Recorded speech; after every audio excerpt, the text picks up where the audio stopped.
Теплым летним днем мы поехали на дачу, чтобы отдохнуть, и неожиданно пошел сильный дождь. И мы решили побегать под дождем, позакаливаться.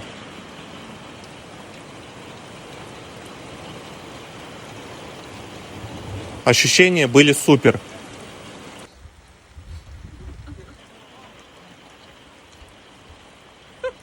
Конечно, за грядки мне немного влетело. Ну вот здесь по траве нельзя, что ли? По траве нельзя здесь пробежать. Обязательно по грязи надо катиться. Я еще постоял под дождем, как раз в этот день не мог проснуться, но после такой закалки сразу проснулся и получил полный заряд энергии. Приходил котик покушать и подсушиться.